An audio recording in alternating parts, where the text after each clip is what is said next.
Well, the Supreme Court ruling striking down Roe v. Wade could impact women of color more severely than anyone else. A Duke University study estimates that a complete abortion ban could increase black maternal deaths by 33%. Black women are already 3 to 4 times more likely to die giving birth compared to white women. I want to bring in Kanika Harris from the Black Women's Health Imperative. Kanika, those are some damning stats, and this is personal from you. Talk to us about your own experience as a black woman having an abortion and what impact this ruling will have on women of color. Absolutely. Thank you for having me. I never thought in my 40s that I would be in a situation where I would have to contemplate an abortion. I was married, I had children,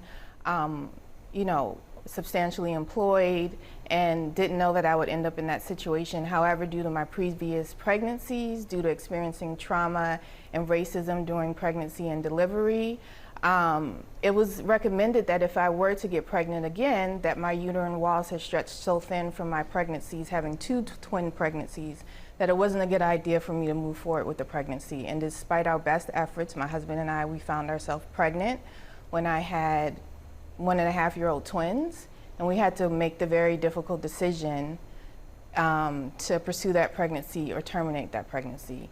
You know, living in DC, recognizing that black people in DC represent 50% of the population in DC, but 90% of the maternal deaths in DC.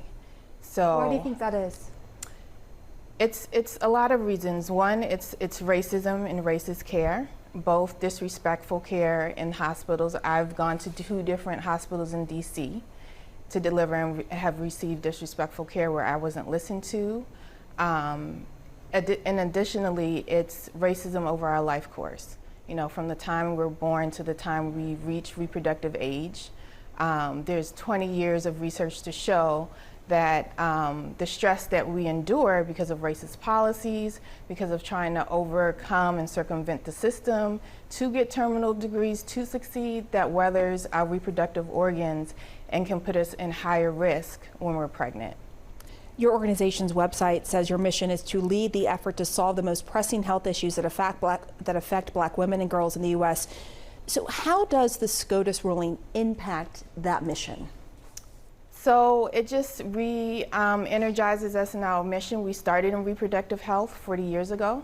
So we will just continue the fight. We will, develop allies and work with our allies, our reproductive other organizations that we work with, to continue to fight to make sure that abortion access, it's accessible, it's safe, and that we work on the front end in terms of contraception as well.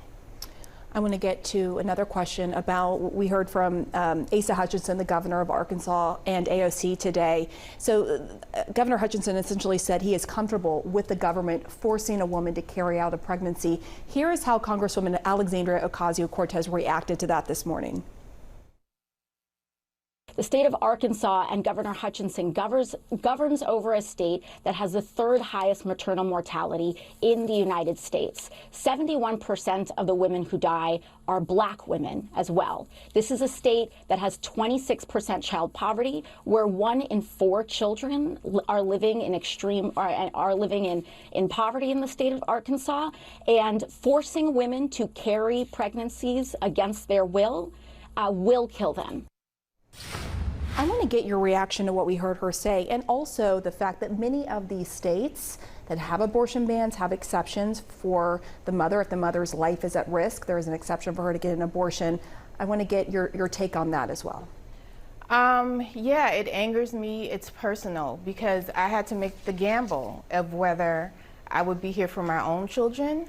As someone who financially supports my family, would I carry out a pregnancy and die and not be here for the children that are here, that I have, and not be here for my husband and my family? So those are decisions that are at play when you say that a woman has to carry out a pregnancy that could be extremely high risk that she could die from. But do you accept the exceptions? Do you trust those exceptions essentially for women, for the mothers who could have their lives at risk? They have an exception to get an abortion in some of these states. If we trust those women and trust Black women to know what those health risks are, to know that they are at health risk as well as, and those medical providers also believe them, then that would be at that. But no, right now I don't trust them to make a decision for us to carry out a pregnancy and trust that medical risk. All right, thank you so much, Kanika Harris. We appreciate it. Thank you.